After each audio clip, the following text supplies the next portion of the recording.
Hi, everyone. Welcome. My name is Blair, and this is the Prison Yoga Project podcast. We are honored and really excited today to have our guest speak to us on the amazing emotional integrity and resilience of nonviolent communication and working with people that are impacted by incarceration, Sunil Joseph.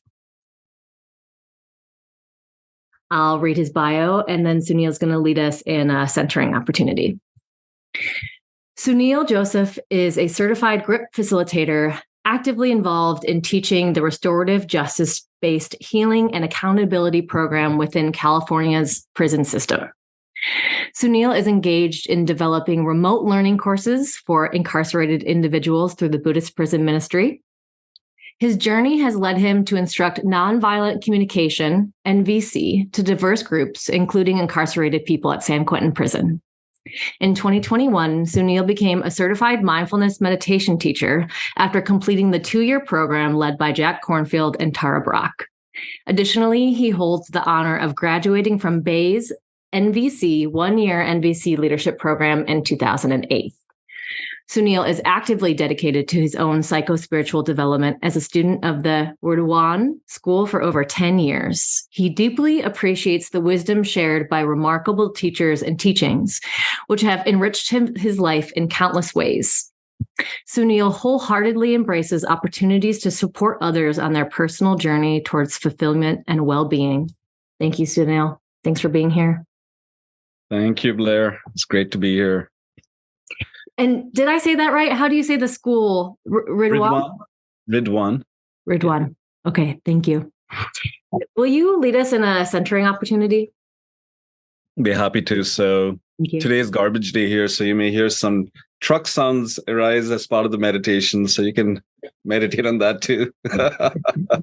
So yeah, why don't we do it? So it'll be about 3 to 5 minutes, and I'll track the time. So if you feel comfortable closing your eyes or finding a soft spot somewhere in front of you that's not moving to gaze at.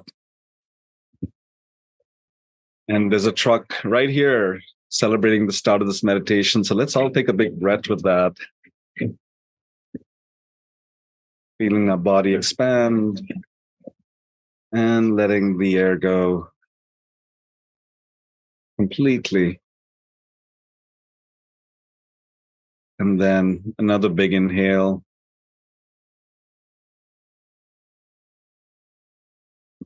Feeling your body expand and letting the air go completely.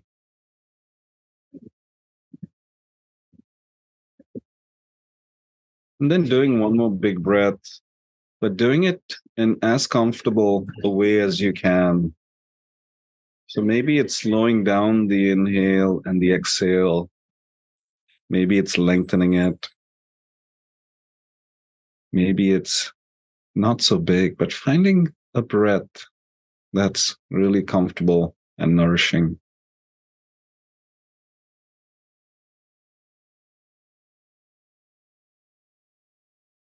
And let's do a few more of these. Just being curious, what would be nourishing? What kind of breathing?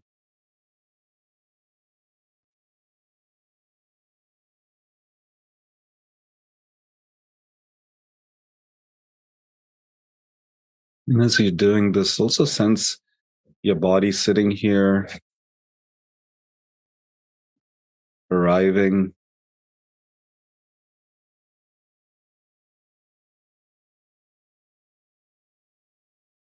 Noticing any sensations you feel in your hands.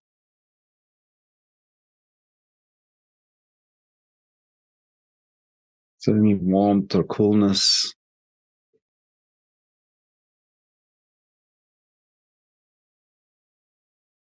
Maybe you could feel the contact with clothing through your hands.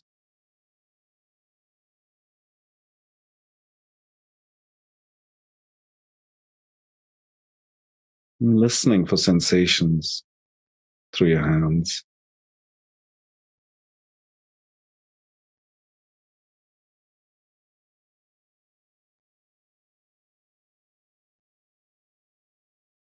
And then sensing under you. What does the seat under you feel like? Is it soft? Is it hard? Firm?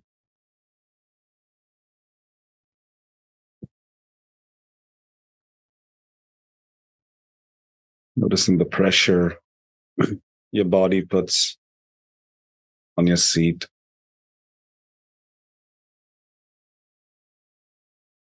And see if you can breathe into that contact.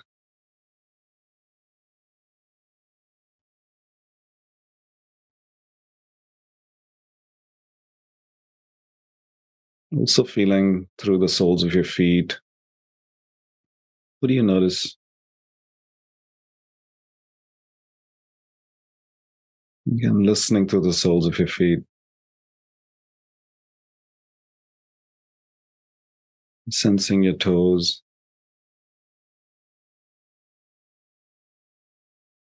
Noticing any tingling, warmth, coolness, contact with clothing, the floor.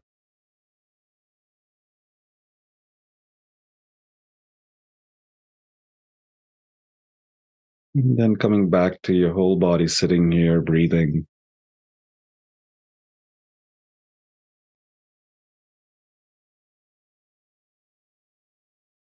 You may feel your pulse, your heart beating somewhere in your body.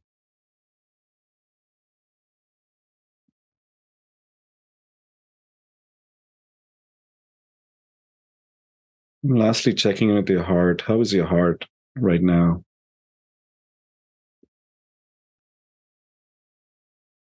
And if there's any part of your heart that could use a little warmth or love or kindness or gentleness, just breathing that in. Imagine breathing in kindness or warmth or gentleness or love, friendship, compassion, tenderness.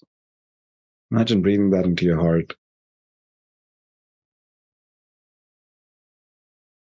And it feels all right. Imagine sending that out as on your out breath to everyone, all beings who could use it right now.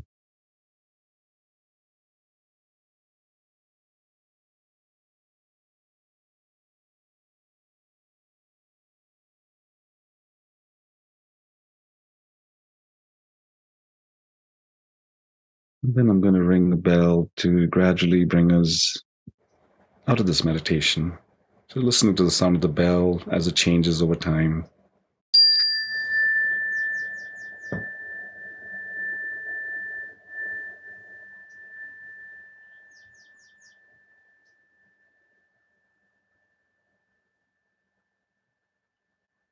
And as you're ready, opening your eyes and letting yourself orient to your own space, naming 3 objects you can see around you. And coming back to the screen.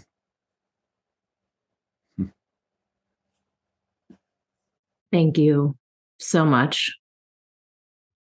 I could feel myself immediately go into embodied observation. I had this existential feeling of, oh my God, I'm a human. And I really got to sit with that. And that was really special. Thank you. Can I ask you what it feels? I mean, I love what you said about being an embodied human. It sounds really beautiful and rich and whole. And I'm curious, could you say more? Yeah, I'd love to share more. Sometimes I'll sit with my eyes open. If I think it makes me a little bit more present, I don't go deeper into thought. And so I just got to observe my hands. And hands are this uniquely human expression as well. And you brought our awareness and our attention to our hands, and I could feel a coolness of energy in my hands, but then I also felt the warmth of my hands on top of each other. And I imagined that my hands were full of love. That's so beautiful. I get tingles when I hear you say that. It's just so beautiful. Thank you for leading us there. Thank you for bringing us. And then the heart piece I'll share too. This made me laugh when you brought us to our heart. And if our heart needed anything, it was almost like a pit crew started like buffing my heart, like blowing on it and shining it a little bit. And that made me laugh. That's awesome. Yeah. I love that you have a pit crew for your heart. I should go and hire a pit crew for my heart. Call them in. You're like, all right, come on. Love it. Thank you. That was really meaningful. Mhm. What's your first memory of mindfulness? I was living in Sacramento like in the early 2000s, maybe 2004. And actually, what happened was I was on an online date back then. I was telling myself I wouldn't share these embarrassing stories because I want to share this webinar recording with my family. But here we go. Hey, family. I was on an online date and she wanted to go to a meditation. And I was like, sure, I wanted to act like I'm cool, right? And so we went to this Buddhist Sangha, Sacramento Buddhist meditation group in Sacramento. And they do I think it was a Sunday night sit. And they sit for 40 minutes, and I'd never sat before. And she was like, "Are you okay?" I was like, "Yeah, I'm good." And I toughed it out, and I was just sitting there going, "I want to be cool. I'm being cool here." And I was so I sat there for 40 minutes, not knowing what to do. And even before we started, they asked, like, "Is there anyone here who needs any meditation instructions? Has never done this?" And my date was like looking at me. I was like, "I'm good. So, and this connects again to the male role belief system about I got to act like I'm cool, I know it all, and all that stuff. So anyway, that was a start. And then later on, I never met this person again after that. But I circled back to this meditation center and I was like, that's a cool thing. I want to go check them out. So I went back there and then I started attending. Then I found out about a meditation course, which I went to. Then I found out about Spirit Rock, did a loving kindness retreat there, and I fell into the rabbit hole. I love that. 40 minutes is a really long time for your first sit. To pretend, yeah.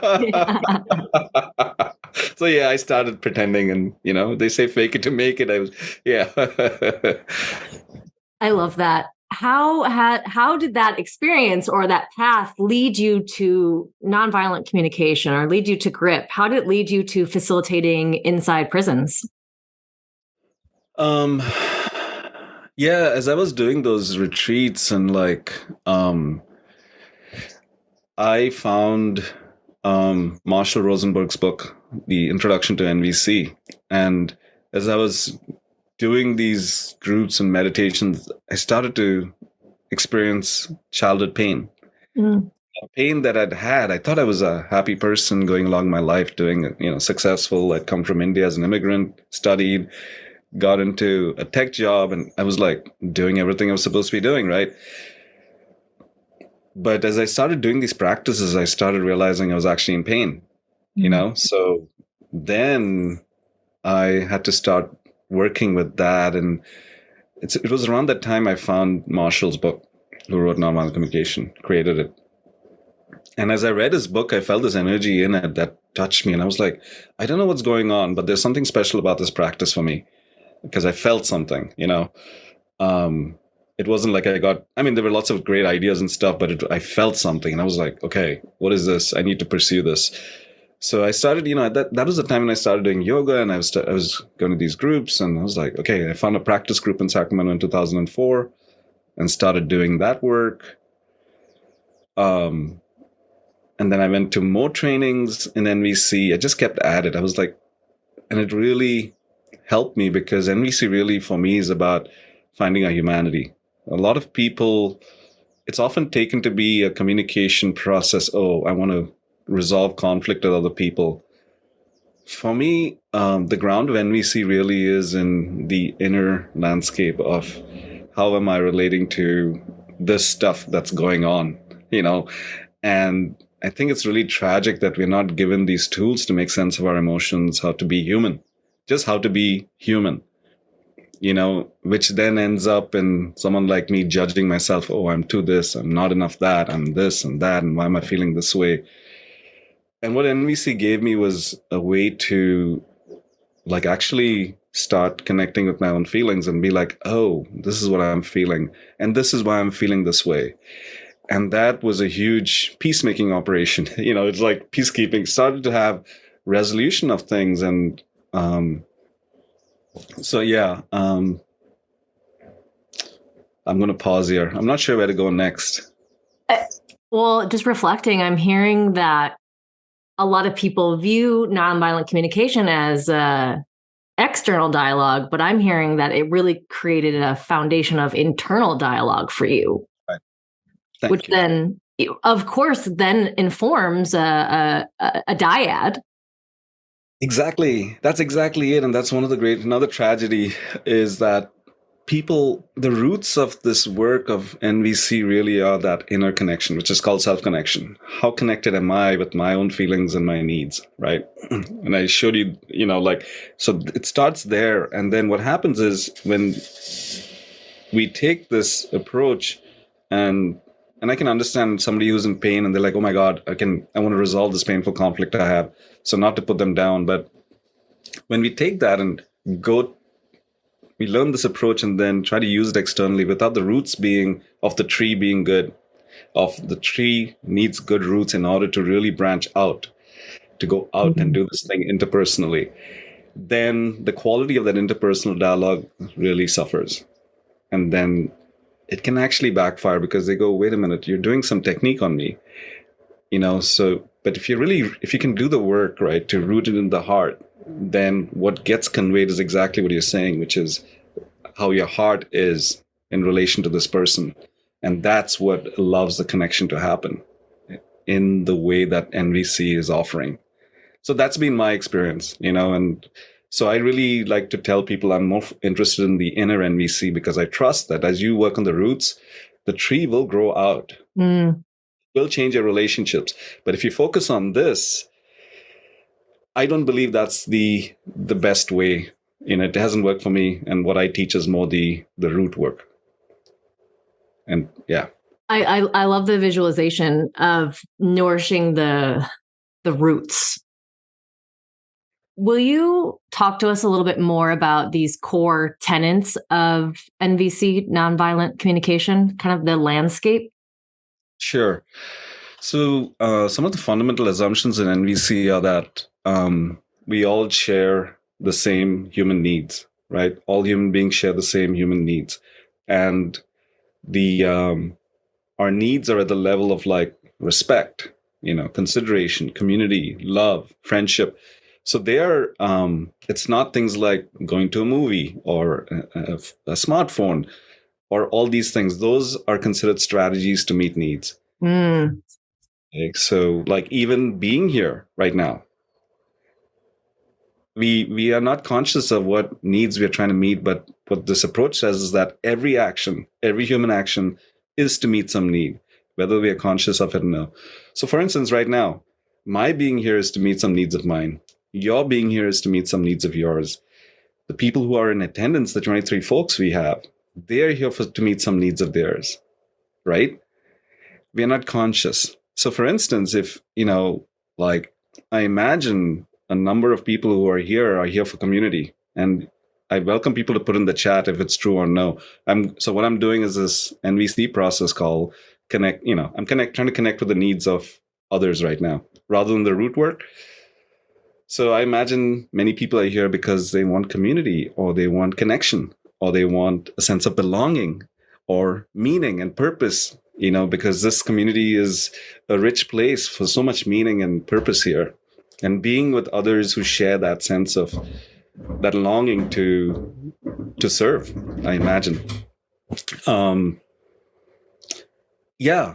So, okay, you were asking me, I'm coming back to the thread, which was, so every action is to meet some need, even if you're not conscious of it. Our feelings are really arising from our own needs. So there's this idea of taking responsibility for our feelings by really, so if I'm feeling hurt, it's because some need of mine was not met. And so I start getting curious.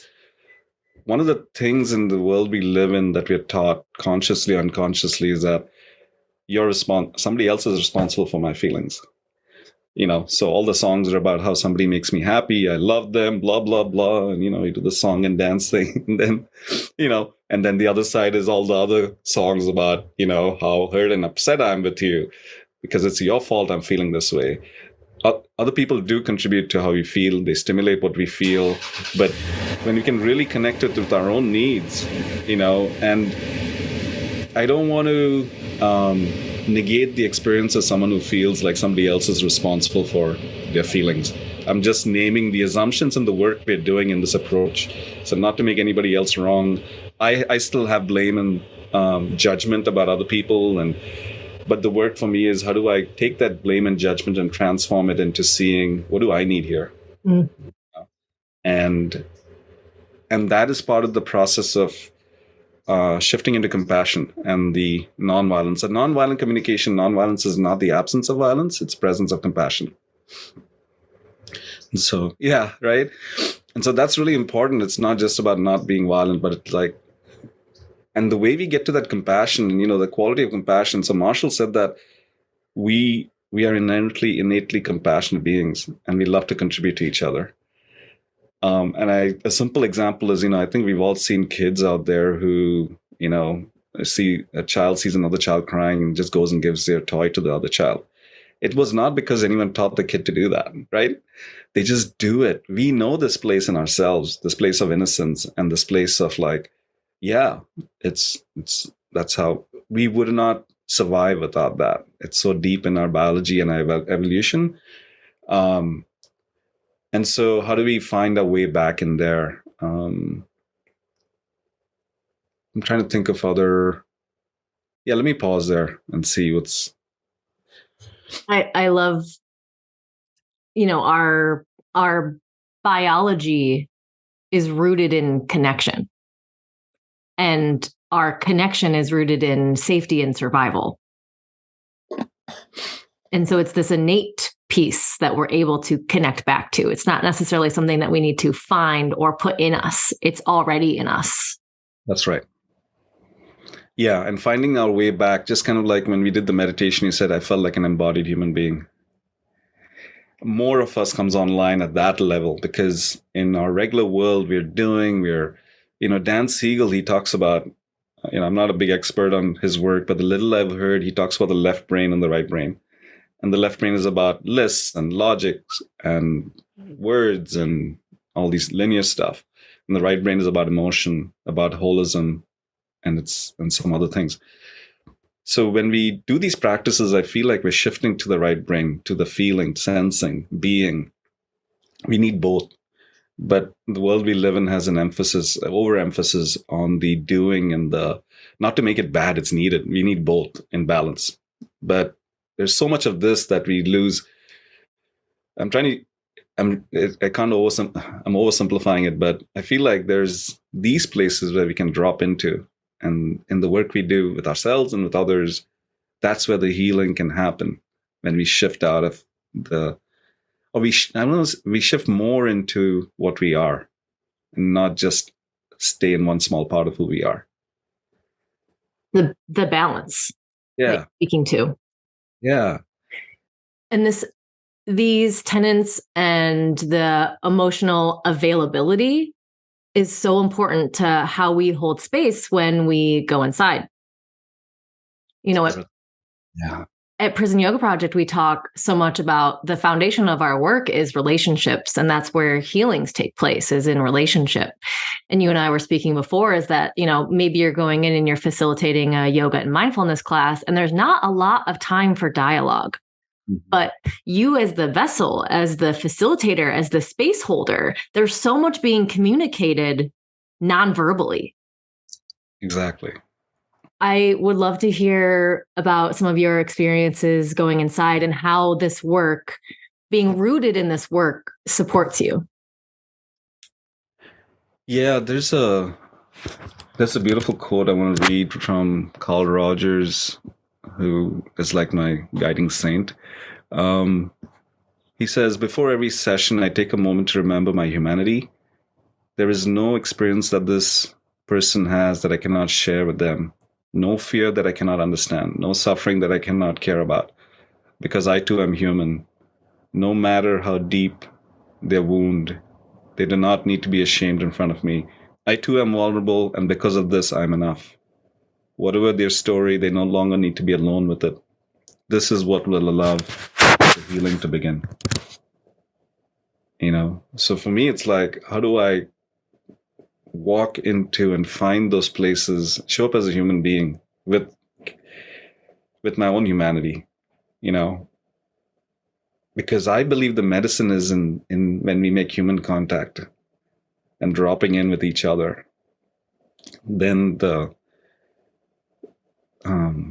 healing begins, like he says. Then becomes a flowing process, and again, like the grounding we did for about 5-6 minutes, we're gradually dropping in with each other, and we're all transmitting and receiving all the time, right? Like right now, we're affecting each other's state all the time.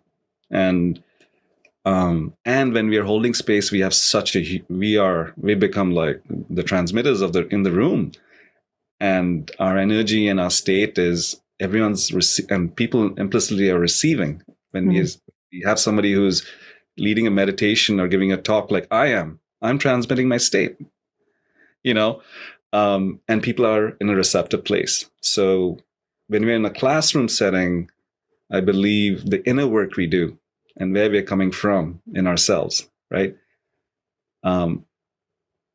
is a big part of what we're offering, not just the words.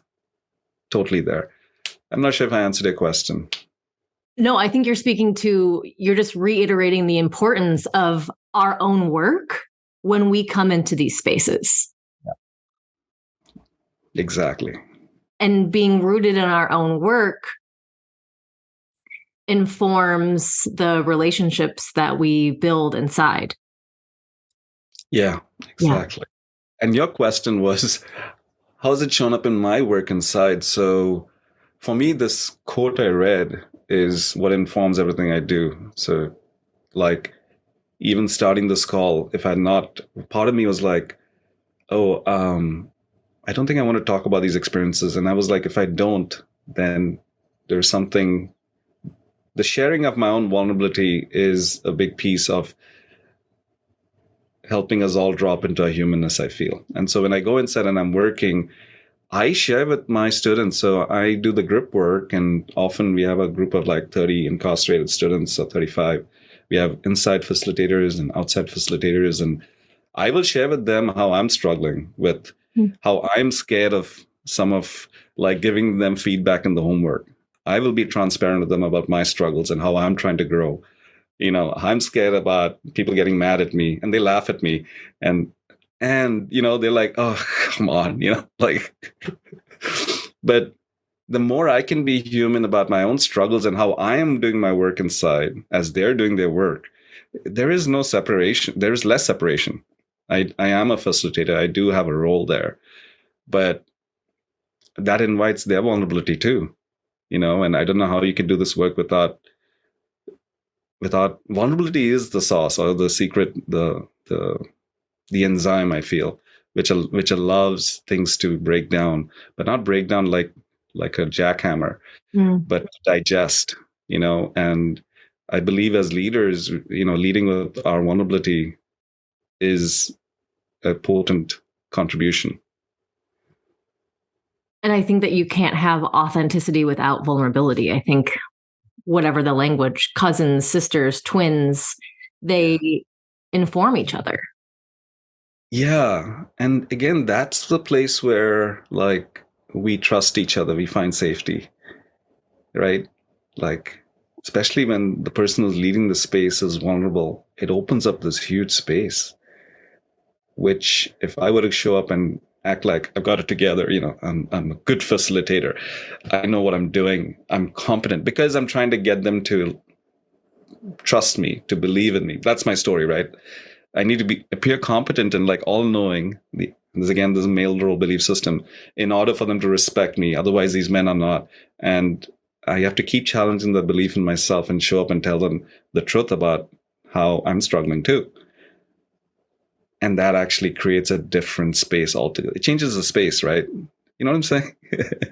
I'm fully with you. And I think that's what we talk about when we cultivate brave spaces. It's about showing up with that vulnerability, showing up with that authenticity. And that is what creates potentially a sense of safety and trust. Yes. And we all feel that. And then, and it's that space that's going to support what emerges in our time together. And that will affect the conversations, will affect the sharings. And I'm not doing it in a way that says, hey, I need you all to take care of me. I have enough capacity to hold myself. And when I'm sharing, I process stuff. So like when I say, hey, you know what, I'm struggling with this piece, or I'm struggling with that piece, and I'm scared I'm going to mess this up. That actually is the teaching too. It's not separate from the what we're teaching, which is in these groups of mostly men. How do we step into our vulnerability? Because we've all been hurt by the stupid belief system that we've got to be all-knowing, tough, have only certain feelings, avoid other feelings. We got to appear a certain way. And that's gotten us all into so much trouble. And it's hurt us. It's hurting other people in our lives. It's hurting women too. And, other identities.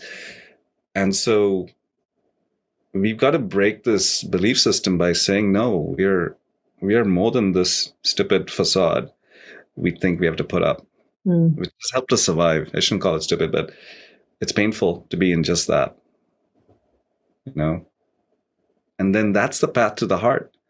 Now the heart has a space. The tender parts of the heart have a space because there's vulnerability in the room. Those tender parts can start emerging maybe a little bit here and there, right?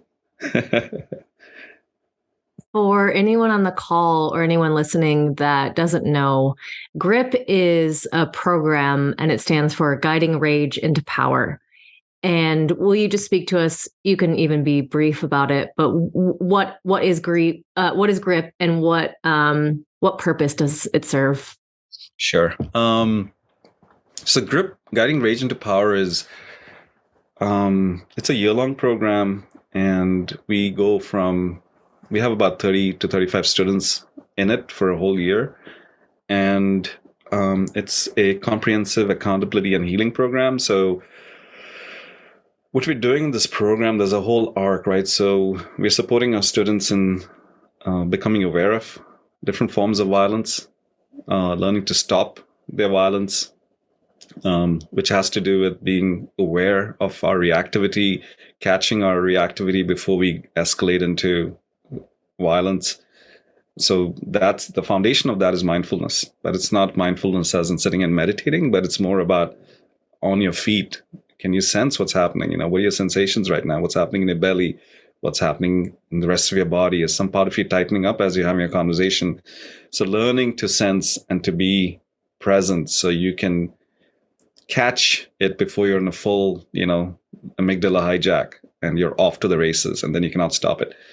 So there's that piece, the mindfulness piece. The other piece is also about emotional intelligence, which is, okay, I'm having some feelings. What am I feeling?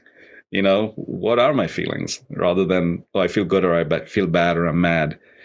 No. It's, what am I feeling? Am I hurt? Am I sad? Am I feeling some shame? Am I feeling vulnerable? Am I scared? To discover this whole world again. Now this goes into my NVC life. This is what I did. Caitlin, GRIP stands for Guiding Rage into Power. And maybe I should hold off on answering questions, but helping.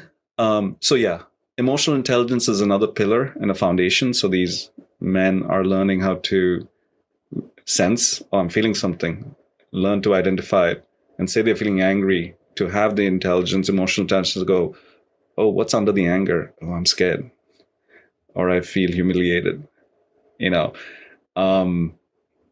to work with their feelings and to be able to process their grief, their shame, because all these feelings will keep us in our prisons, the inside prisons. And it's not just, I believe, for people who are incarcerated, it's for all of us. Our shame keeps us locked in prison. Our grief keeps the aliveness. Our grief is needed. We need to acknowledge it. How do we process it? So then the reactivity piece. And then the last piece of this is about meeting surrogate victims who come in and understanding the impact through that dialogue to their own, having empathy for their own victims. So it's a really powerful, intense program, and it's amazing what these guys do with it. And they do this work inside prison. So the reactivity work is really hard.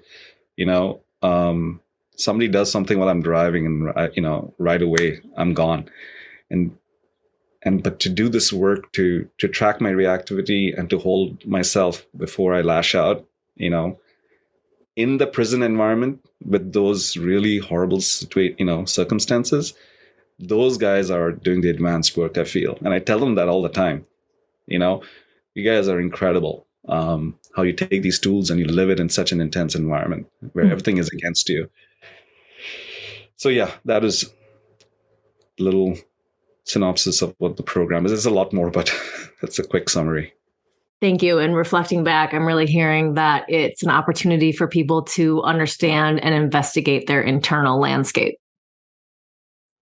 Yeah, and learning also the causes of their violence. Many of them were harmed, as kids, and many of them grew up in, social economic conditions where they didn't go to retreats, they didn't have workshops, they didn't have mindfulness. They lived in food deserts and so on, and they had incredibly difficult things. Like one of my students, actually one of the inside facilitators, said as a 7-year-old he was sleeping with a knife to protect himself and his younger brother. And so the stories are really, really painful. And so we look at how were they harmed, and then also look at what harm they caused. And also the shift from, you did something really, really horrible, right? But you are a human being. And to shift it out from the shame, which keeps them stuck in that place, to remorse, which is about taking accountability for their actions, but, finding the authentic self in the process. Thank you. Tell me. Would it be okay if you just took a breath together? Yeah, I would love that.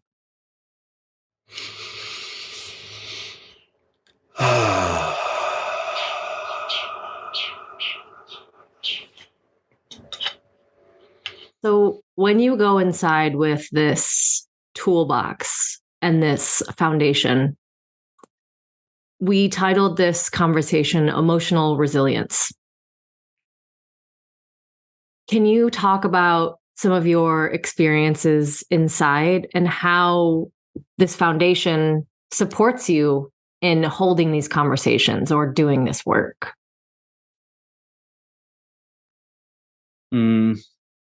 A lot of the work I do is listening, right? So it's about listening to their stories, listening to what happened, and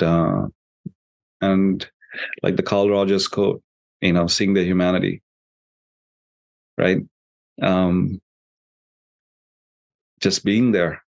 And they're sharing stories from the childhood. They're sharing stories that people may never have really listened to or empathized with and connected with how they were hurt, and so all this NVC practice and everything, it's like just really listening for the pain, listening for what really needs to be mirrored back. And how do I be in my own humanity and see their humanity? That's the bottom line, really. And in that, something starts happening, and we do a little bit at a time. We unpack the wounding that they went through. And a lot of it is the listening piece. Can I really listen? And then again, the roots piece, about listening for my own feelings. So I'm also sensitive to listening to other people's feelings. What are they feeling as they share the story? And how do I support those feelings to flow, to move? Because many things have been held for a long time. And in the field of listening, things will move, And we all know this, right? When someone's really there and listening, it just opens and moves. So I'm not sure if I answered your question. So the emotional resilience piece really is about, to me, I think of emotional resilience as, we get these shocks and stresses, and then how do we recover from it? And if we haven't really told those stories and been heard and had a chance to process the feelings that are there, and when we can do that, that's okay. Now you can recover, right? So for me, NVC is a tool which allows me to, and the self-compassion practices of Buddhism, incredibly valuable for giving myself the compassion I need often to keep going, right? When things happen, and the intelligence to process my feelings and support others also in the process. I mean, I've got stories I can tell, like working with somebody processing their grief. I wrote an article I sent you, and we're sitting in a circle, and we were supporting each of the men in the circle. There were 6 of us, and each of them had written a grief letter to somebody in their life that was important to them who had passed away. And this first gentleman offered to read, as we were sitting in the circle, and grief is really big in prison, as Susan Shannon says. There's so much loss in prison. There's loss of their freedom, loss of not seeing their loved ones, loss of life, loss of health, missing birthdays, graduations, just so much. And so as soon as he started reading, the grief just spread in the whole group. It's just like this heavy weight on everyone, and all these big men sitting there, they pretty soon started slouching, all looking down at the ground, so you could see the heavy shoulders. And so I did basically what I did just now, which is to take a moment to breathe together, because the speaker is transmitting so much grief, and everyone's grief is now rising to the surface, right? So we're in a pool of grief. And so to breathe together, to digest a little bit of what he'd shared. And then I could see the guys lighting up a little bit with a little bit of breath. And our breath is a really good indicator of how much capacity we have for more, right? So when people stop breathing, it's like, okay, we need to do something let's get the breath going again. That means we have capacity. I'll take a breath now.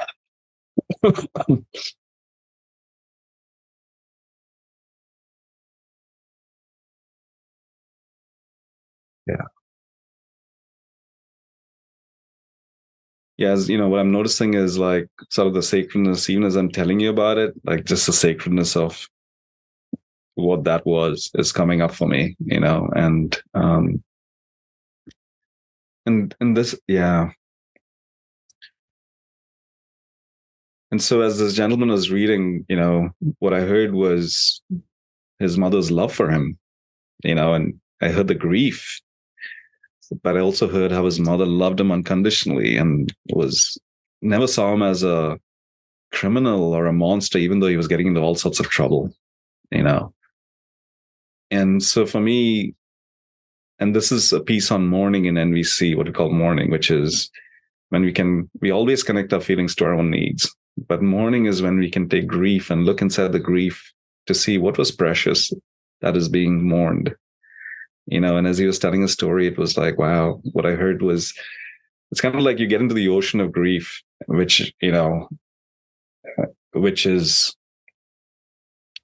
can be all encompassing, and there's nowhere to go. Great, we're in this grief, now what? But if you can look for what is precious in that ocean, it's like these pearls. They're there, they're shining, and you feel into that ocean, you find that. And I asked him, is there love here in this grief? He was like, yeah. And I was like, feel that, it's like your mother's unconditional love. It's shining in there, in that darkness, right? So, yeah. And then the grief doesn't go away, right? But it changes the quality of grief, because now the beauty and the preciousness of what was lost starts emerging. And so I just want to check in with you. How are you doing? I see tenderness in your face. It's so incredibly beautiful. And I think every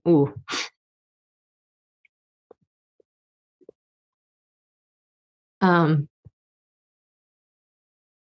every time we come together as a community, I really fall in love with this work all over again, and how important it is for us to show up for each other in community, and how important it is for us to show up for our friends and our community inside.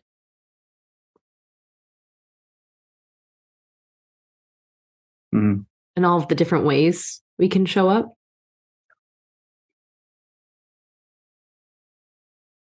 And the joy that's there too. Yeah. Yes. And the beauty, the preciousness. So this is the preciousness you're feeling right now. How beautiful this is. And it's so tender. Yeah. And what I'm sensing, so what I'm doing now is the NVC practice. I'm trying to connect with your feelings, right? And needs. So just to be transparent, and please stop me whenever it feels right for you. And like the tenderness and the love that I'm sensing you're feeling, the heart. And what I'm sensing about you is like what a big heart, and how much the caring for this community, caring for the people you serve matters to you, and caring for the world, that your heart longs to care for this world. And especially the people, when we talk about the continuum of harm of these young, precious people who did not have control over their outside circumstances, were harmed. And that leads to them harming others. And then they are further harmed by being isolated from community, when belonging is an essential piece of their humanity.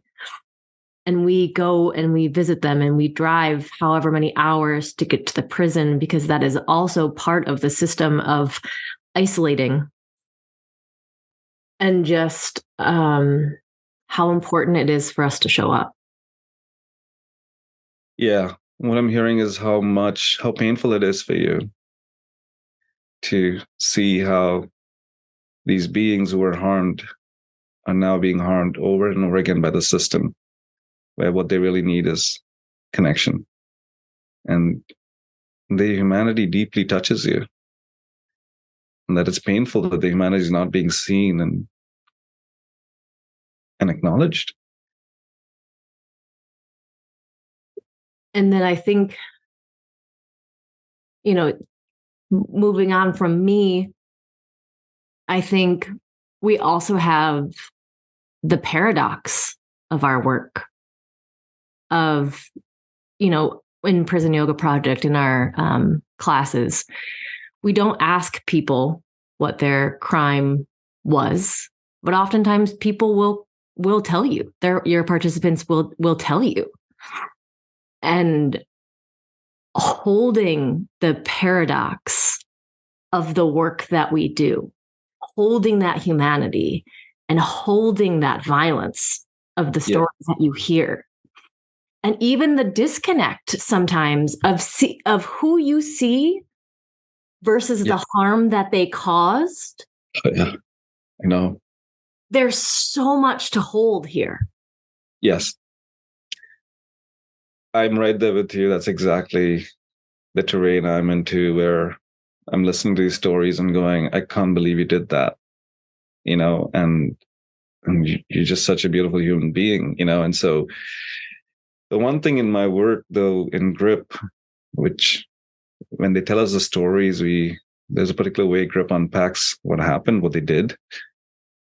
And there's often a lot of emotions. They're in these places and situations, and then belief systems, and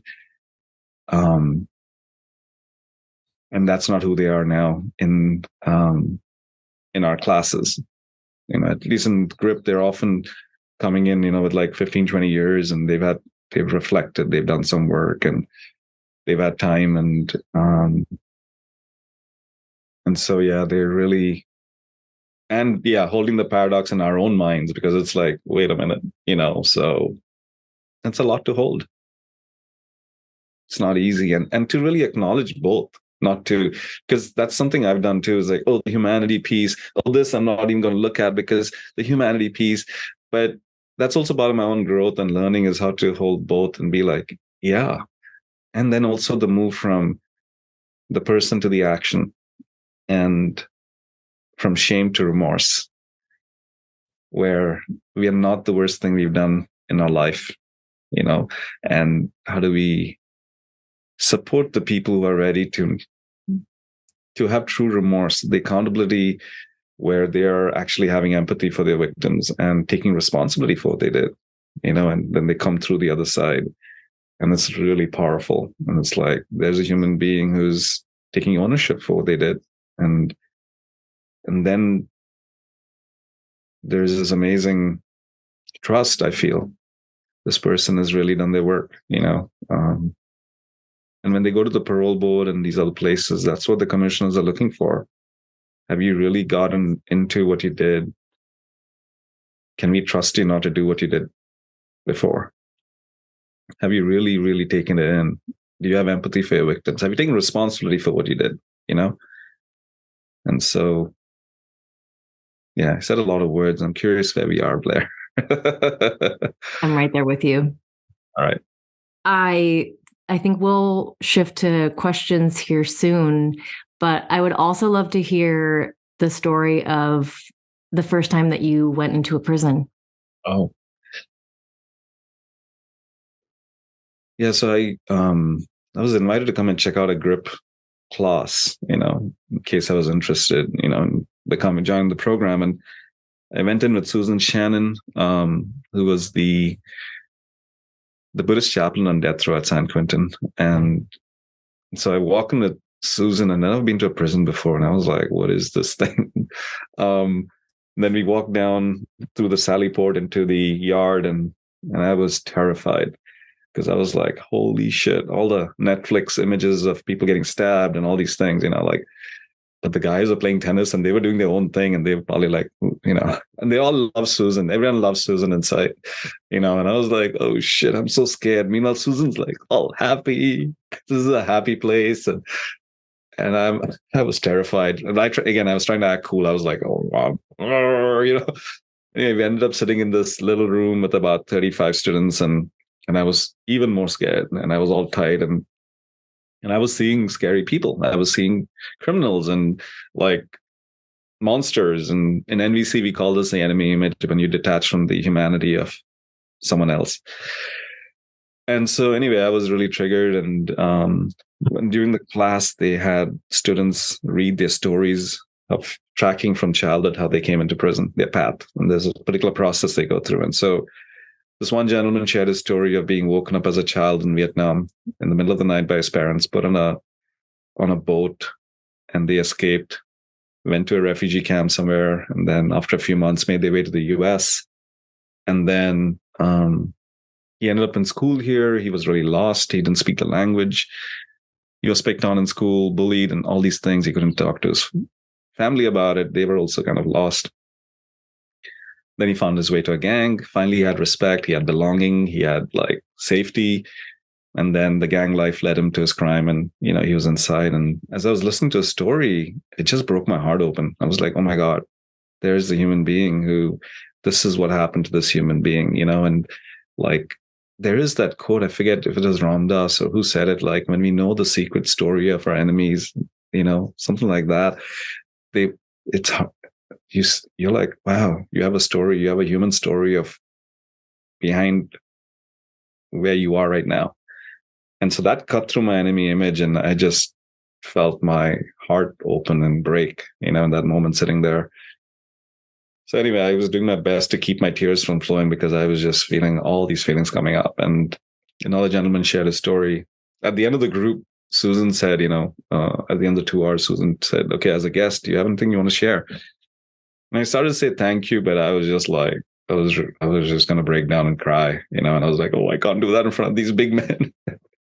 But those guys they were amazing. They were like, it's all right. They were so present. They were right there. And they were like, it's all right. You can let it go. They were like encouraging me to let the tears come.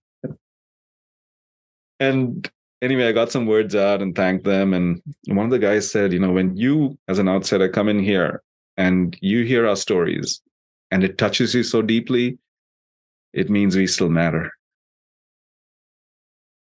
Yeah, exactly. Right. It's like, and it was like, and I told him, I thought I came in here to teach y'all things. And like, I know so much, but I'm realizing I need to do this work.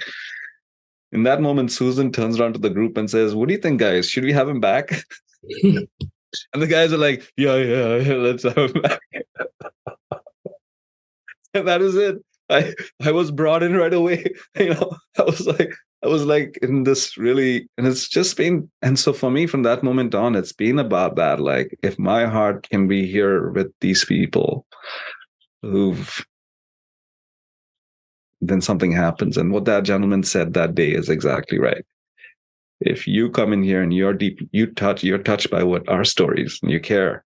And it's not like I came in there like caring, but it broke through me, So I feel like that's my job really is, along with teaching content and emotional intelligence and mindfulness, like we talked about, it's really to be there as a human being that's receiving their humanity, and my own too.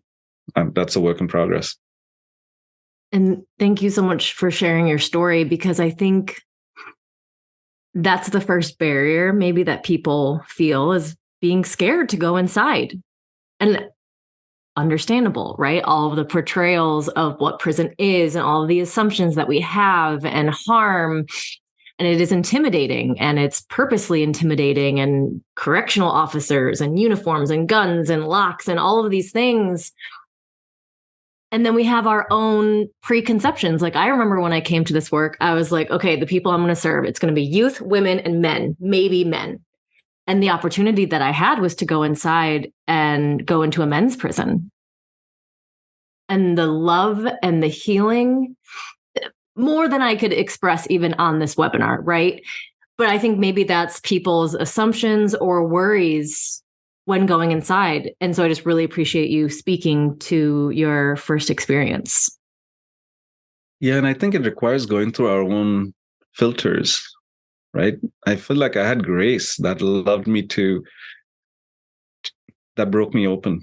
And we all come in with our conditioning and fears, like, for me, and the stories, right? Like, so I've always, like, when I used to sit in those NVC circles in the early 2000s and we'd be talking about our feelings, it was mostly, I was sitting with women who were doing this work. And I used to feel like, what's wrong with me?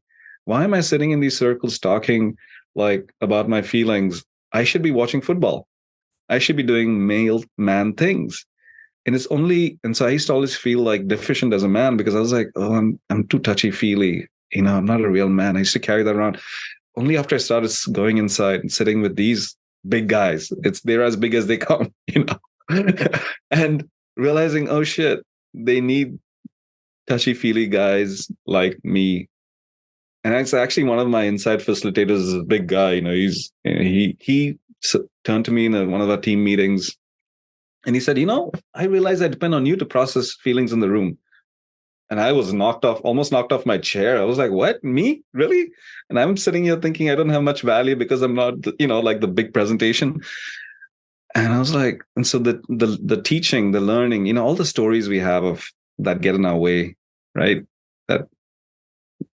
And so this is my own healing that's happening as I'm doing this work, and I'm being transformed as I'm being invited in to do this work by the people who trust me before I trust myself fully, so I'm just grateful. I'm super grateful to the director of this Buddhist center invited me to teach NVC there, which then led me to getting invited to the visit in San Quentin, which then leads me to where I am right now. People like Susan who are like, yeah, you just come and join us. These people see right into you and they're like, yeah, we want to. So I feel very grateful and blessed to be in this and to meet people like you, that we are like I was telling you, I feel like I'm in a friend community here. I haven't been inside Prison Yoga Project, but we're doing the same work. Our hearts are, I feel the heart here, and we're family. So, yeah. There are so many hidden gifts when we show up for this work. Mm-hmm. Yeah. And I think our hearts are calling us to this work. That's why we're here. And everything that's in the way gets pushed to the surface, but our hearts are longing to do this work. That's why we're here. Otherwise, there's so many other things to be doing. Why, like you said, why go into these really difficult realms, these places where there's so much inhumanity and do this work? It's because there's something in us that's pulling us. There's a longing to serve something. Yeah. And that, I've done almost 90 webinars and interviews and have gotten to speak to so many people. And it's so interesting. I hear a seed in every story that was planted. Someone read an article about offering yoga in prison and something wakes up inside of them. It's just a moment. And then from there on, it's like, how do I get there? What's the path? And I just love hearing that story over and over again of how something just opens up inside of you and say, this is it. This is my calling. Yeah. And, this thing, something opens up. And to me in NVC, we call that the longing, or the need. Mm. You touch into something alive and essential in you that you feel. And now it's, how do we realize that in action? So there's the longing. And now what form does it take? So that's where I feel we are family. We all have the same longing here. You may be doing yoga, I may be doing something else, but our longing is the same. Mm. That's beautiful. And again, hallelujah. Just so much gratitude. I feel excited about this question as well. And maybe we can shift there to have our community start to ask questions, and just as a pitch, this is the benefit of joining us live, is that you get to engage directly with our amazing guests. First question we have, do you have any suggestions for addressing the vulnerabilities, grief, and emotion that might arise for incarcerated individuals in a yoga and mindfulness class that may support them when they leave the class and return to a space in the facility? The women I share yoga with often share that they feel overwhelming emotions that arise after class and how there is a release, but it can be overwhelming and anxiety provoking. They're often facing these feelings without adequate support. Really great question. Yeah, that's a really big one. So what we do in GRIP is so I'm going to speak from GRIP, which is my actual experience rather than theorizing, because, I haven't done the yoga work, so I can't really speak to how the emotions move when you're doing yoga in there, but in GRIP, we'll go into like these exercises where we'll be like, let's go into grief. Let's reflect on like the grief letter or the childhood moment of powerlessness. And so the way we integrate after going into that deep emotion and we bring them out, we process it. But the room is so tender and vulnerable, right? We actually use games to integrate. So play is a great way to integrate. So even if you could make 5 minutes at the end to do an activity where the group is doing some play activity, it will regulate. Play is the most brilliant way to regulate deep emotion, because people start looking at each other, they start interacting. And when we play, so I did a laughter yoga training, and what I learned was children laugh because they play. Adults laugh because we get a joke, it goes through the mental processing, then we go, that is funny. But children laugh because they play. And so if you can do something that's playful at the end, which not to disrespect the emotion in the room, but to integrate it and create it, then the medicine of connection also helps. We're laughing, we're playing, the silliness comes. The emotion actually integrates. there's other things I do too, like the tapping, which you all probably do. That really helps.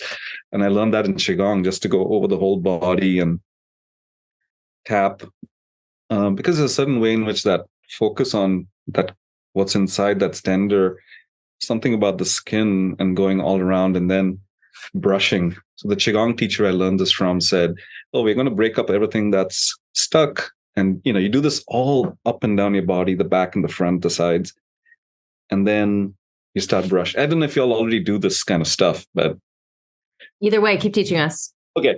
Yeah. And then the next thing you do, what I learned from him was like, you start brushing off what was broken. And so you're brushing your whole body and something happens in that process. So that's a very simple way to regulate. And then there's like tons of strategies out there. But the game, if you can do a little bit of a game, that's really helpful. And I want to acknowledge too what's being named, which is there isn't support out there. It is really hard to come into a space, be really vulnerable, and then go out into that horrible space. So yeah, I do feel like how hard it is. And thank you for what you shared. There's really so much in that question. We're getting a couple more questions of really how to engage. Can you give us a couple examples of play? Yeah, I mean, there's this game like, you have one chair less than the circle, and one person in the middle, and they say, hey, one of the games you use is called Where the Wild Wind Blows, for someone who's wearing glasses, and everyone who's wearing glasses gets up and has to find a new seat, and so people become kids, and they're just like, we all just go back to our, like suddenly we're like engaged in the game. I remember we were playing this game, and like there was one guy who pushed his chair back. He didn't want to be part of the circle to play the game. And as the game was happening and these guys are running around being silly, like these big kids, I looked at his face, and I could see his face went from just sitting looking sullen, and it started lighting up, and he started laughing. And that, that child came out, because play is like sadness and grief. It's contagious, and not just laughter, but play. And so the other one that I find, I don't know, what's possible, but you pick somebody, each person picks somebody in the room without telling them. One is the sun and the other is the moon. And your goal is to keep your moon between you and the sun. So what starts happening is, and nobody knows who their son and who's using them, right? What starts happening is people all start moving around because they don't want to be directly exposed to their sun. They're constantly moving to keep their moon in between, So the whole room is moving, and everyone's like going and right there, it's just like chaos, and but it depends what's possible in that space, right? So. And thank you for honoring and speaking to that as well, because definitely every space, every facility is different. But I'm hearing that it integrates and almost disrupts some of the heaviness and integrates it into play and coming back, and it rounds out the time that you have together. Exactly. It rounds it. What I found, I've been curious about it. Is it disrupting and like breaking it? Actually, it's integrating it. And so the healing and the tenderness that's there actually gets sort of, I don't know, this round kind of, and that's resilience again, play, like you go out and we're not forcing anyone to do anything, but even if you're watching, the air in the room changes. And now actually we have more capacity, we have more breadth for more teaching. And that's how we can go a whole day, is by, but it doesn't feel like it's breaking into it. That wouldn't feel good, because that would not feel good. Yeah. I see that people are quite engaged with this play, and people are maybe looking for additional resources. Where would you point people for maybe like icebreaker is kind of the feeling that I'm thinking, but like where can people find more information about integrating play into class? That's a good question. I've been constantly looking to, Grip has their tools, and I want to be careful about not, is it okay to share all those things? And I don't want to get in trouble because I love Grip. So I'm doing a little dance inside myself. but be creative, right? Find the things you got it. Look out there. We got, use AI to come up with play in prison. um, you could, yeah. So I think one of the things that I kind of do is like I sometimes will have people clap their hands. Especially when the energy is down, I'll say, let's all do a clap. We all clap. The whole room claps once. And that just wakes everyone up. And I'll say, let's clap 2 times. Okay. And then this other guy got creative. He's like, okay, let's clap our tribe. We have tribes and we have a number. So it was like 756. He says, all right, let's do 756. So the whole room, everyone's paying attention. We do 7 claps, then we do 5 claps, then you do 6 claps. And everyone is looking around, and that's a good thing. When we are looking around, we're making eye contact and we are like syncing up our movement with each other.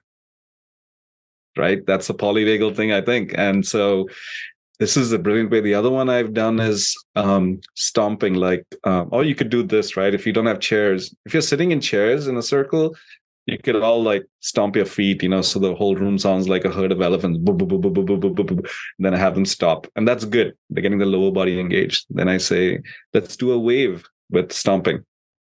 So I started and I sent it to the right. So the stomping is going on there. I'm like, come on, guys, you can put some more energy into it. And guys are starting to laugh and it comes around and then I send it the other way. And I'm like, no, that's not good enough. You can so you start to work the crowd, and then this other student, what he did was he said, okay, let's do clapping also and stomping, or you could do this in a circle if you're not sitting, and like, everyone is doing this together and you can feel like the vibration in the room and then send it out in a wave or get creative, and yeah. These are great. Thank you. Yeah, you're very welcome. I just dropped the GRIP website if you're interested in reading more about GRIP. And if this is something that you're called to do, they do trainings and you can be a facilitator. I'm not sure exactly what GRIP looks like bringing it outside of California, but I feel like there is always opportunity for anything. I love Jo. She's over here now drumming on her chest. It feels good. Even when I was watching you do it, I was like, oh yeah. And yeah. The other day I do a conscious movement practice I've been doing for 10 years, like with music. It's not ecstatic dance, it's a different 5 rhythms. And like I had this group, they were already graduates of the year-long program, and we were in a circle and doing some sort of process, and I had them stand up and I said, all right, I want us to, and I'd never tried this was a new edge for me. I was like, I want us to do a movement and a sound together. And I said, ha, and I stepped back and I was like, is anyone going to do it? Are they going to just like, but guys started doing it. And again, that's play. That's like, but there was enough safety in the room. I wouldn't do that. I'm very careful and sensitive to what I think is available or accessible a little bit more. I don't want to I wouldn't use that in most spaces. Right. So I think trust your gut and yeah. Thank you. We do have a couple more questions, so we'll continue. My son is in a New York prison and laughed when I told him I was doing the PYP training. He states that there would be no interest in the setting for such a program. What would you say to him? Yeah, I mean, I would just listen and acknowledge that's his experience. And that may be true for where he is and what he's available for. And just respect that, and I would not try to change someone's mindset about it. And because everyone's in a different place in their journey. And there are people I've been in groups with who will say, like, if you saw me like 5 years ago, I was not ready to any of these groups. In fact, one of the master facilitators I work with in GRIP, Bernard, he often says he used to come high to these classes when he was incarcerated. He was formerly incarcerated. But Jock, the founder, believed in him and let him come. And that now he's this amazing facilitator out there. So maybe it's not time for them, to each their own time, That's beautiful. Thank you for that acknowledgement. Yeah. We didn't get to talk too much about your training with Jack Kornfield and Tara Brock. some people are interested in hearing about this meditation teacher training. And I would just love to hear anything about your experiences and maybe just a couple pinpoints of how it informed your work of going inside. Yeah, I wanted, like, I'd already started teaching because the director of a Buddhist center in Sacramento invited me to teach, and I started teaching and kept going on. And suddenly I was like, I'm teaching, but nobody like certified me to teach. So even though that was NVC, I was like, oh, look, there's this mindfulness meditation teacher certification program. I felt like going through that would give me some sort of internal permission, which others already giving me externally, but it was for my own internal process. And I feel like that's what I got. But as I went through it, I realized the act of teaching had already, I'd had to deal with all these issues which they were teaching about. But you have to, yeah. So it was really helpful. And for me, the NVC and the mindfulness pieces are very intertwined. It's really about how do I create a non-judgmental space for my own experience and other people's experience, right? And for what I'm feeling, yeah, just like, can I be with what's here right now? And then that fundamental teaching about, like, because all these practices, I believe, here comes the garbage truck. We had a garbage truck right at the beginning when I was doing the grounding meditation. How perfect, how blessed are we to have the garbage truck? Thank you, thank you, thank you. Gosh, yeah. So the key thing from mindfulness and Buddhism that informs me is like what I learned about the two wings of the bird in Buddhism. They talk about you need two wings for your practice to fly. One is wisdom and the other is compassion. So I adopt that to say in my life, I need the wing of awareness, which is not quite what the Buddhists are saying. But the more we do these practices, the more we get in touch with stuff. And often the stuff, when it's really good work, what we're getting in touch with is like, oh shit. Sometimes you get the ahas and like, oh wow. But often it's like, oh shit, I'm doing this. Fuck, this. And damn, I don't want to see this in myself. That means your practice is working.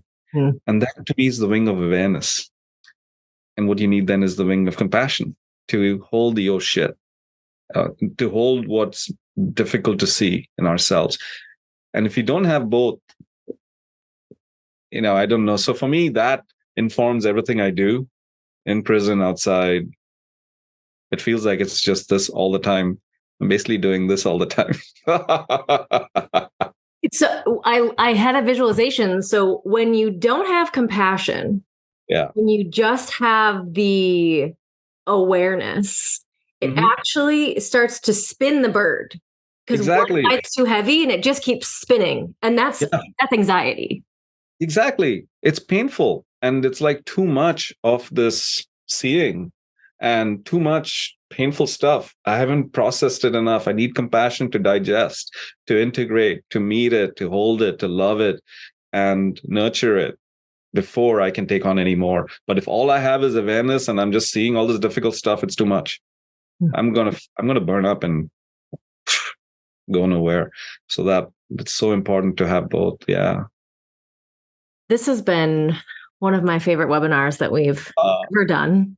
I'm so so much to celebrate. So much to celebrate. We have one more question. Thanks, Ed Kern. He is an incredible, and I don't want to necessarily mispronounce his role, but I know that he does a lot of work in the South, works directly with mental health. The question is, the work that you do is inspiring. I am interested in how you and other grip facilitators interact with prison leadership and operations and security staff. Have you found advocates among the staff? Great question. Thank you. Yeah, we needed, I was at CTF in Soledad, south of Salinas, and we needed like copies made. And our inside team said, hey, go to the sergeant. He's awesome. He helps out. And sure enough, I'm a little intimidated to talk to them. And he was super helpful and he supports programs. So there are people. And at my level as a facilitator, actually just to back up, there's this researcher, Kaya Stern, and I can send you links later if you want to add it to the video. who's written this beautiful paper about how the corrections staff are harmed by the system. And so I think it's really helpful to read that and to have empathy and compassion for them, because otherwise it's easy for me. I have done this. I go in there and I'm like, you guys are the bad guys. And it's like, no, these are human beings too that are in a system, because this is a horrible, difficult place to work. So I try to have as much compassion and see their humanity too. And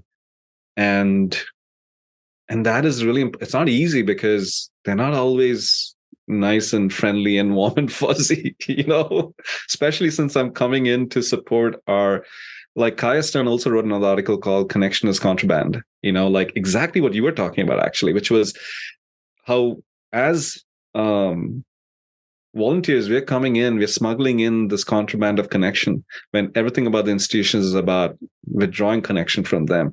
And so when we are so supportive of the incarcerated people and we're bringing in all this care, some of the correction staff can have this mentality of it's either our team or the other team. And this is actually stuff we wrote inside. And if you're so friendly with the team in blue, then the team in green, you don't. And so there's a culture and mindset. But, it's like they're doing what they need to do to belong to that mindset and the culture that's bigger than them. So trying to have compassion for them is what feels best for me. And that's what comes to mind. And I don't work higher levels like wardens and all those people. There's other people fortunately doing it. But I try to be respectful and friendly with the CEOs as best I can, They're doing their job. It's definitely a perspective that we take at PYP too, is the understanding that this system harms everyone it touches. Yeah, exactly. Yeah, dehumanizes them too. And they've got to do all these things. It's just horrible. I mean, and the trauma rates in that population are really bad too. So, yeah. And then I have a response to that. Yes, quoting you, how correctional staff is harmed by the system. Yes, moral injury is a constant stress for those who strive to make a difference. Yeah, exactly. We are sadly at time, but I want to give you the mic if there's anything that hasn't been spoken to today or any drops of wisdom or insight that you want to leave us with. Just give it to you. No, I'm just really grateful and just seeing some of these messages, and I feel the energy in the space. We're all, like I said, heart family, and I'm just grateful to be in a space where I feel our shared longing to be in service and for this particular group of people, and just so grateful for you, Blair, and your heart, which is right there.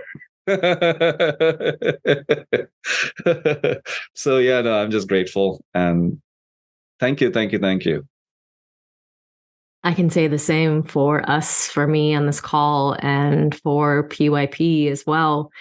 I really felt, just speaking to it now, because it wants to come forward, I could feel all of the people that we are connected with inside, all of our participants and community and friends, and I could really feel them here with us. So just speaking to the people of why we do this work, our shared heart, our shared connection. Thank you. Oh yeah, that's it. Yeah. Yay! We will absolutely have to have you back to continue this conversation. Thank you so much. Thank you, everyone. Have a wonderful day.